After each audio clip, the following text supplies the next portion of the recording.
इस कहानी के लेखक हैं विजेंद्र कुमार कर्ण। हेलो, मैं इंस्पेक्टर अविनाश बोल रहा हूँ। आप तुरंत सिटी लाइन हॉस्पिटल पहुंचिए। क्या क्या बात है इंस्पेक्टर? सर, आपका बेटा क्रिटिकली इंजर्ड है। वो हमें सड़क किनारे अचेत और लहूलुहान अवस्था में मिला है। आप तुरंत पहुंचिए। पूरे 7 दिन हो गए। ध्रुव सिंघानिया को होश में लाने की डॉक्टरों ने हर संभव कोशिश की, लेकिन वो बिल्कुल अचेत अवस्था में ही रहा। हम पूरी कोशिश कर रहे हैं सर, लेकिन आपके बेटे का शरीर दवाइयों पर कोई रिएक्शन नहीं दे रहा है। डॉक्टर, जितना पैसा खर्च होता है मैं करूंगा। जहां ले जाने को बोलोगे ले जाऊंगा, लेकिन मेरे बेटे को बचा लो। इकलौता बेटा है वो मेरा, इकलौता। सर, बात पैसों की नहीं है। हमारी पूरी टीम पूरी कोशिश कर रही है। 7वें दिन की बात है। रात का समय था।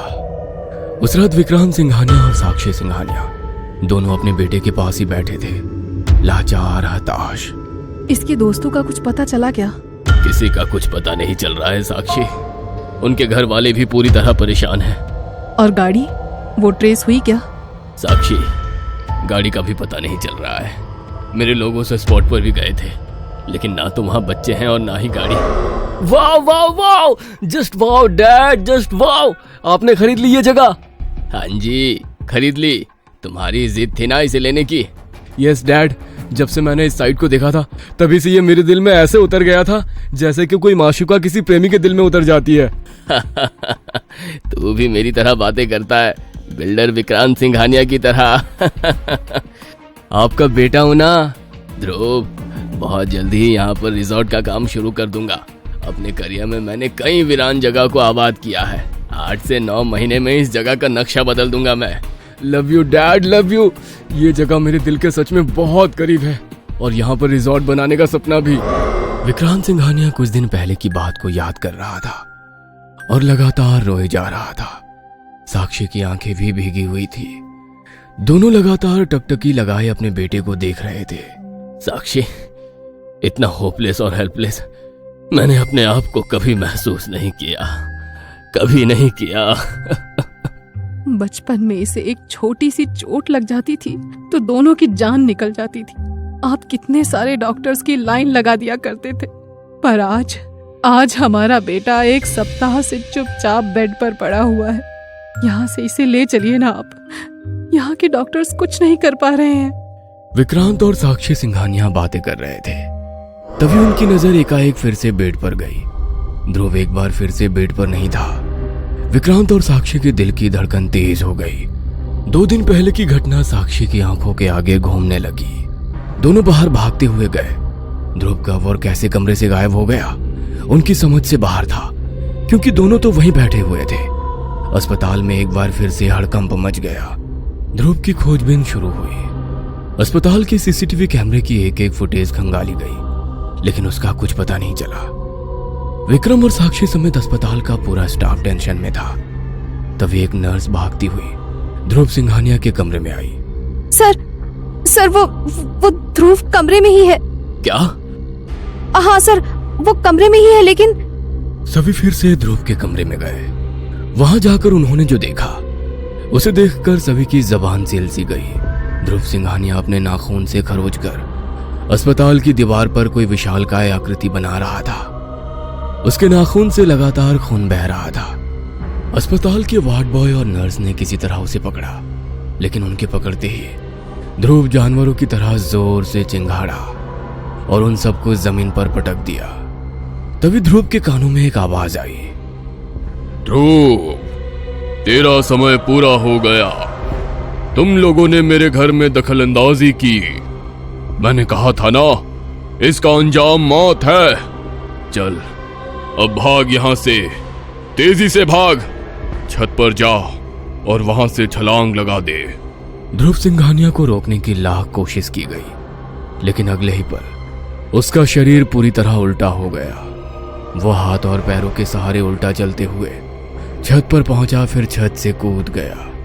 नीचे गिरते ही उसका सिर कहीं टुकड़ों में बट गया और उसकी मौत हो गई। ध्रुव की वैसी हालत क्यों हुई? उसके सारे दोस्त कहां गए? ध्रुव की मौत के बाद ये सारे सवाल अनसुलझे से रह गए। इस घटना के 1 महीने बाद की बात है। सब कुछ कितना खाली लगता है ना साक्षी, ध्रुव के बिना। खाली, सब खत्म हो गया, सब कुछ।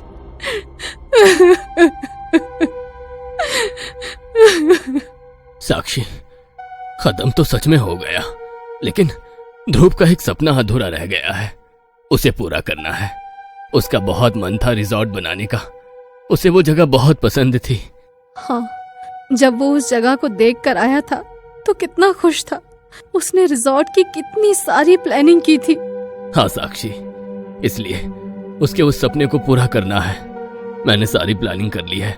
कल से वहां काम शुरू हो जाएगा।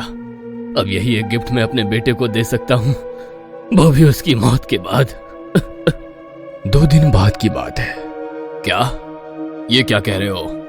सर, जरूर वहां कुछ गड़बड़ है। कल से हम उस पीपल के पेड़ों को काटने की कोशिश कर रहे हैं, लेकिन पता नहीं कोई उस पेड़ को काट ही नहीं पा रहा है। जैसे ही कोई उस पेड़ की ओर बढ़ता है, पता नहीं क्या हो जाता है, वो वहीं बेहोश हो जाता है, या फिर कोई शक्ति मजदूरों को उठाकर पटक देती है और फिर वे होश खो बैठते हैं। ये सब तुम क्या कह रहे हो? अरे दूसरे मजदूरों को लगाओ वहाँ। किन कामचोरों को लगाया है? जरूर ज्यादा गर्मी के कारण ऐसा हो रहा होगा। अरे सर, गर्मी कहाँ है? 2 दिन से तो बारिश हो रही है, मौसम पूरा ठंडा हो गया है। सर, और एक बात बतानी थी। ये पीपल का पेड़ कुछ अलग सा है, नीचे से हरा भरा और ऊपर से सूखा हुआ है। विक्रम सिंघानिया ने जो सुना उस पर उसे विश्वास नहीं हुआ। उसने तुरंत गाड़ी निकाली और साइट पर जा पहुंचा। वहां उसने देखा कि उसके कई सारे लेबर बेहोश पड़े हैं। अभिमन्यु, ये क्या हो रहा है? सर, यही तो मैंने आपको बताया। मुझे इस पेड़ में गड़बड़ी लग रही है। अगर इस पेड़ को हटाया नहीं गया तो फिर काम कैसे शुरू करेंगे? ये तो बिल्कुल बीचों बीच है। ठेकेदार अभिमन्यु सिंह की बात खत्म होती उसके पहले विक्रम सिंघानिया ने कुल्हाड़ी ली और उस पीपल के पेड़ को काटने के लिए कुल्हाड़ी चलाई। लेकिन जैसा कि अन्य मजदूरों के साथ हुआ था, उसके साथ भी वही हुआ। वो बेहोश हो गए। तुम भी ना साक्षी, क्या फालतू की बातें कर रही हो? फालतू की बातें नहीं है विक्रम। ऐसा हो सकता है उस पेड़ पर किसी भूत या प्रेत का घर हो। क्या साक्षी? देखो विक्रम, हमने अपना सब कुछ खो दिया है और जो हम करने जा रहे हैं उसी सब कुछ के लिए, यानी अपने बेटे ध्रुव के लिए है। तुम क्या कहना चाहती हो? मैं चाहती हूँ कि काम शुरू होने के पहले वहाँ पूजा पाठ कराया जाए, फिर काम शुरू किया जाए। यार, पूजा तो हमने की ही है। नॉर्मल पूजा से नहीं होगा विक्रम। कोई बहुत बुरी आत्मा है वहाँ, तभी ऐसा हो रहा है। साक्षी सिंघानिया के कहने पर विक्रम ने पंडितों से इस सिलसिले में बात की। सभी ने पूजा और अनुष्ठान पर जोर दिया और 51 ब्राह्मणों के साथ हनुमान चालीसा के 51 पाठ की बात कही। 4 दिन बाद उसी जगह पर सभी ब्राह्मण पहुंचे। पेड़ के चारों ओर लाल मौली बांधी गई, लेकिन मौली बांधने के कुछ ही समय बाद वह टूट गई। कई बार कोशिश की गई पीपल के पेड़ पर मौली बांधने की, लेकिन हर बार वही हुआ। सभी लोग परेशान हो गए। पूरे 7 दिन तक ये प्रक्रिया की गई, लेकिन असफलता ही हाथ लगी। मुख्य पुरोहित चिंता में पड़ गए। उन्होंने हर संभव कोशिश की कि मौली बांधकर अनुष्ठान शुरू किया जाए, लेकिन सारी कोशिशों को कोई बुरी शक्ति बार बार फेल कर रही थी। थक हार कर मुख्य पुरोहित ने अपने गुरुजी से संपर्क किया। मुख्य पुरोहित के गुरुजी उस समय शमशान साधना में लीन थे, इसलिए उनसे संपर्क नहीं हो सका। 15वें दिन मुख्य पुरोहित के गुरुजी स्वयं उस स्थल पर आए। वह बहुत ही पहुंचे हुए और वृद्ध थे। उन्होंने अपनी शक्तियों से मौली को बांध दिया। उसके बाद वहां पर 51 तेल के दीपक रखे गए और उसे जलाने की कोशिश शुरू हुई। लेकिन ये क्या, दीपक जलाने के लिए जैसे ही माचिस की तिल्ली जलाई जाती, वहां पर आंधी चलने लगती और माचिस की तिल्ली बुझ जाती। पूरे आधे घंटे दीपक को जलाने की कोशिश हुई। दीपक जल तो गया, लेकिन कुछ देर बाद ही वे सारे दीपक एक के बाद उलटने लगे। ऐसा लगा कि कोई उन मिट्टी के दीपकों को पलट रहा है। ये सब क्या हो रहा है? ऐसा तो मैंने कभी नहीं देखा। लेकिन दुनिया में कई ऐसी बातें हैं जो इंसानी बुद्धि के परे होती है। उन बातों को कोई बड़ा और सच्चा साधक ही समझ सकता है। वहां हो रही इन विचित्र बातों को देखकर गुरुजी को सारा माजरा समझ आ गया। कोई बुरी शक्ति जरूर है इस पेड़ में, जो हमें पूजा से, अनुष्ठान से रोक रही है। वो नहीं चाहती कि हम ये अनुष्ठान करें। हमें बिना दीपक के हनुमान चालीसा शुरू करनी होगी। गुरुजी के कहने पर सभी ने हनुमान चालीसा का पाठ करना शुरू कर दिया। सभी लोग आंखें मूंद कर हनुमान चालीसा का पाठ कर रहे थे। तभी गुरुजी को ऐसा लगा कि कोई उनके पीछे आकर बैठा है और वो भी हनुमान चालीसा का पाठ कर रहा है, वो भी एकदम मधुर स्वर और स्पष्ट उच्चारण के साथ। कौन है ये? कौन इस तरह हनुमान चालीसा पढ़ रहा है मेरे साथ? मुझसे भी स्पष्ट उच्चारण है इसका। काफी देर तक वो मधुर आवाज आती रही। गुरुजी ने पाठ जारी रखा और अचानक उनके दिमाग में एक बात कौंधी। कहीं इस पेड़ पर कोई ब्रह्म राक्षस तो नहीं रहता? क्योंकि ऐसा तो कोई ब्रह्म राक्षस ही कर सकता है। हे भगवान, अगर ऐसा है तो फिर तो इससे पार पाना असंभव है। ब्रह्म राक्षस है इस पीपल के पेड़ पर। वो मालिक है इसका, उसे किसी ने जगा दिया है। वह बहुत ही शक्तिशाली है, हर कोई उसे नियंत्रित नहीं कर सकता। इसके प्रभाव से हरे भरे वृक्ष भी सूख जाते हैं। ब्रह्म राक्षस, ये क्या होता है गुरुजी? हिंदू धर्म में जो मृतक होते हैं उन्हें उनके कर्मों के अनुसार कई श्रेणियों में बांटा गया है, जिसमें है भूत, प्रेत, पिशाच, ब्रह्म राक्षस, बेताल और क्षेत्रपाल। गुरुजी, ब्रह्म राक्षस का ऐसा नाम क्यों? क्योंकि इस नाम में तो ब्रह्मा और राक्षस दोनों हैं। और क्या ये पीपल के पेड़ पर ही रहते हैं? ये पीपल के पेड़ पर ही निवास करते हैं, क्योंकि ये पेड़ इन्हें बहुत प्रिय होते हैं।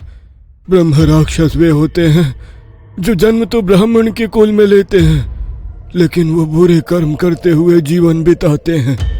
मृत्यु के बाद उनकी आत्माएं भटकती हैं और राक्षस योनि का हिस्सा बन जाती है। पुराणों के अनुसार ब्राह्मणों का जन्म इसलिए होता है कि वो अपने ज्ञान की रोशनी से समाज का उद्धार करें, लोगों को अच्छी सीख दे और समाज को अज्ञानता के चंगुल से बाहर निकाले। लेकिन अगर ब्राह्मण उस ज्ञान का उपयोग दूसरों को परेशान करने, ठगने, अपने इच्छाओं या कामनाओं की पूर्ति करने या धन इकट्ठा करने के लिए करते हैं, तो वो अपने मार्ग से भटक जाते हैं और मृत्यु के पश्चात ब्रह्म राक्षस बन जाते हैं। हालांकि ब्रह्म राक्षस बनने के बाद भी वे वेदों और पुराणों के प्रकांड पंडित होते हैं। मांसाहार से उन्हें चिढ़ होती है, क्योंकि वे होते तो ब्राह्मण ही है, वो भी बहुत ही उच्च कोटि और कुल के। कुल मिलाकर ब्रह्म राक्षस ब्राह्मण और राक्षस का मिश्रण होते हैं।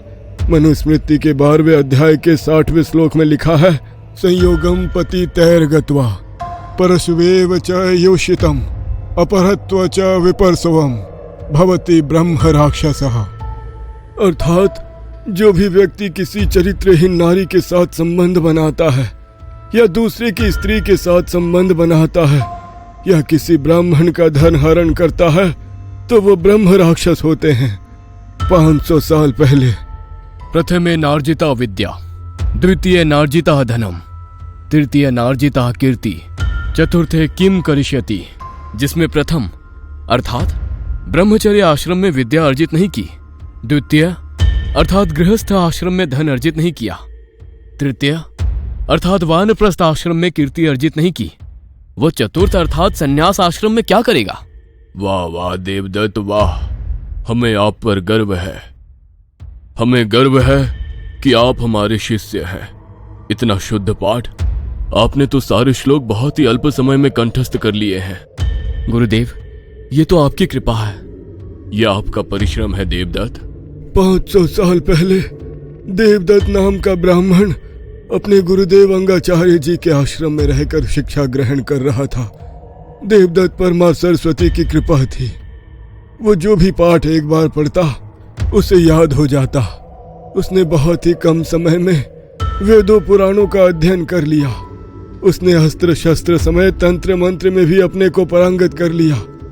उसके गुरु हमेशा उसकी प्रशंसा करते। उसकी विद्या के सामने कोई भी नहीं टिकता। लेकिन धीरे धीरे देवदत्त को अपनी इस विद्या पर घमंड हो गया।